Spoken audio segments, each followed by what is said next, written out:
does bad leadership impact team effectiveness? Well, in pretty much every way. Let me share some of the biggest, most common problems that come from having a bad team leader. First, terrible alignment. When you don't have a team leader who's good at doing their job of interfacing with their own boss, finding out what the most important things in the organization are, understanding the value the team needs to deliver, when your boss isn't good at figuring those things out, they are not going to do a good job of cascading to your team what you need to be focused on, what each of your roles is, and how those things, how your roles on the team work together. And when you don't have that, everybody starts working at cross purposes, or people aren't paying attention to things that are important. And that is an immediate source of team dysfunction. Another big one is bad leaders tend to be terrible at prioritizing. Now, prioritizing is not just saying these things are all important. I once had a boss who told me that 4 things were all urgent at the same time. Well, that's not very helpful. So prioritization, and a boss that's able to say, this is what we need to work on first. This is the most important outcome we're trying to accomplish. And a boss that understands that telling you one priority and telling your teammate another priority, especially if you're dependent on one another, is going to cause all sorts of friction.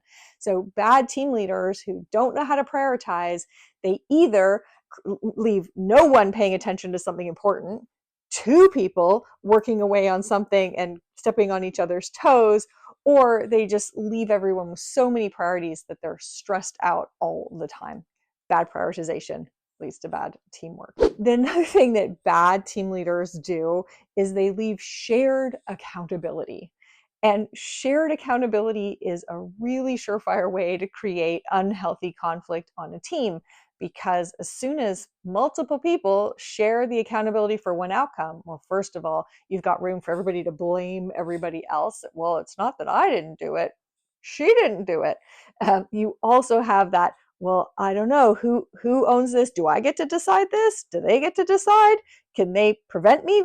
It's just a mess. So bad team leaders who are comfortable or just willing to leave shared accountability, or uncomfortable working through the hard questions to establish one person who's accountable, ooh, that leads nowhere good. Another big common problem on teams, the team leader who plays favorites.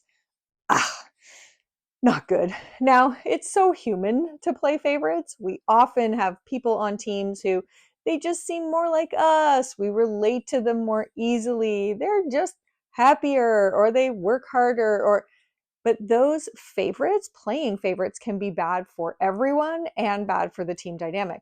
So, of course, for the people who are not the favorite, it feels like they can never get the attention, they never get the plum assignments, nothing they do is good enough, and that the halos and sunshine and rainbows are all focused on the favorite. So it's not very nice to be the person who is in the out group.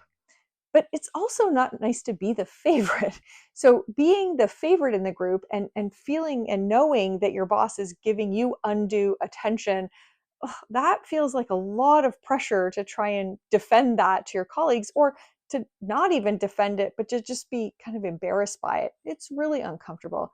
Now imagine the friction that that creates between the members of the team. So playing favorites is bad leadership, particularly bad team leadership, and it's something that's going to lead to team dysfunction commonly. But the other half of the equation is the next one, which is team leaders who tolerate bad behavior. And I've met lots of these over time. So it may be because the person who's behaving badly is their favorite, or maybe they don't even really like that person, but they get great results. The person's like, I don't want to disturb that. I'm not going to say anything. But it may be that the bad leader just, thinks that being aggressive is, how great teams work. Look at the, I don't know, look at the spunk on that one. Well, when you allow bad behavior, well, first of all, you get more of it, because obviously it's okay to the boss, but you really dishearten all the people who are on the receiving end of that behavior. So that's another sure path to team dysfunction. Bad leaders avoid conflict, getting into what I call conflict debt. And when you have a team leader who doesn't like conflict, they try and keep every conversation kind of harmonious and happy. They're probably toxically positive. We can't talk about anything bad or negative. And that means your team is not confronting the risks that are in front of you, not making the difficult trade offs. So, a fear of conflict is leadership that really leads to all sorts of negative outcomes for a team. Now, of course, fear of conflict is one side of the equation, but being really aggressive or nasty or threatening the psychological safety is another bad leader move that isn't altogether uncommon. One of the reasons that team leader who is more aggressive or hostile is a problem is sort of our final example, which is a team leader who uses fear as a way of motivating. That fear could be fear of consequences of not delivering. It could be in creating some kind of a horse race or a competition among members of the team, survival of the fittest.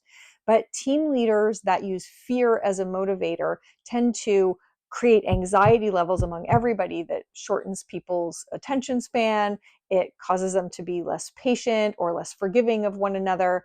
And often it causes members of a team to turn on one another as they're just trying to protect themselves from the hostile boss. There are so many bad leadership behaviors that are particularly toxic to team dynamics. So think about whether you've got any of those going on and see what you can do to lead in a way that's much more supportive to a healthy, high functioning team.